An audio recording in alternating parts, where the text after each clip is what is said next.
क्या आप जानते हैं कि आपके जो अलमीरा में रखा सोना और आपके मोबाइल फोन में मौजूदा सोना दोनों की जो कीमत है वो एक ही है, लेकिन मुनाफा जमीन आसमान का है दोस्तों। 2026 में सोना जो है वो 80,000 के पार है, लेकिन सवाल ये कि निवेश कहां किया जाए, दुकान से खरीद कर या फिर एक क्लिक पर। आइए जानते हैं क्या है समझदारी। नमस्कार, मैं हूं आपके साथ संध्या बिस्ट और आप देख रहे हैं द इकोनॉमिक टाइम्स हिंदी। दोस्तों 2026 में भी सोना निवेशकों के लिए भरोसेमंद ऑप्शन बना हुआ है। वैश्विक अनिश्चितता यानी कि अनसर्टेनिटी, ब्याज दरों में कटौती और आर्थिक उतार चढ़ाव के बीच विश्लेषकों का जो अनुमान है कि अंतर्राष्ट्रीय बाजार में सोने की कीमतें नई ऊंचाइयों तक पहुंच सकती है।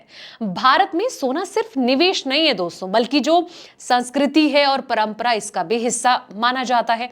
अब निवेशकों के पास दो ऑप्शन हैं, डिजिटल गोल्ड और फिजिकल गोल्ड, जिससे कि ये जो सवाल है और ज्यादा अहम हो गया है कि 2026 में कौन सा ऑप्शन ज्यादा बेहतर है। डिजिटल गोल्ड आसान और लचीला ऑप्शन। जी हां, डिजिटल गोल्ड खास करके युवाओं के बीच तेजी से लोकप्रिय होता जा रहा है। इसे पेटीएम हो गया, फोन पे और साथ ही गूगल पे जैसे जो एप्स हैं, इनके जरिए बहुत आसानी से खरीदा और इसे बेचा जा सकता है।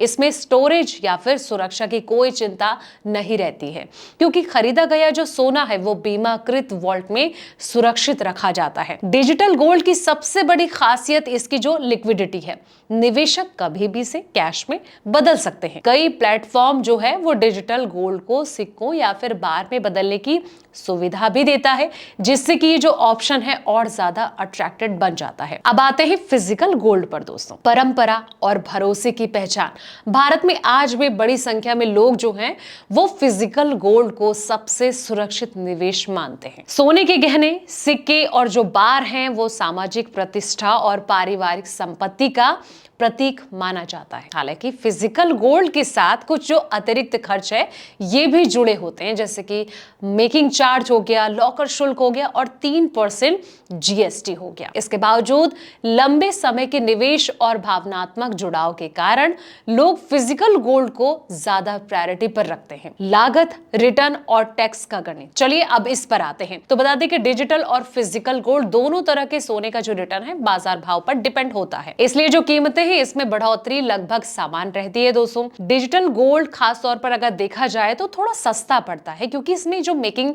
या फिर वेस्टेज चार्ज है वो नहीं लगता है। टैक्स नियम भी दोनों के लिए लगभग एक जैसे होते हैं। हालांकि फिजिकल गोल्ड की अगर बात करें तो इसमें शुरुआती लागत ज्यादा हो सकती है, लेकिन लंबे समय में इसमें ज्यादा सुरक्षित इसे माना जाता है। तो ये आप पे डिपेंड करता है कि आपको क्या खरीदना है, फिजिकल की तरफ जाना या फिर डिजिटल की तरफ। ये पूरी तरीके से आप पर निर्भर है। फिलहाल इस वीडियो में इतना ही। ऐसे तमाम वीडियोस के लिए आप देखते रहें द इकोनॉमिक टाइम्स हिंदी।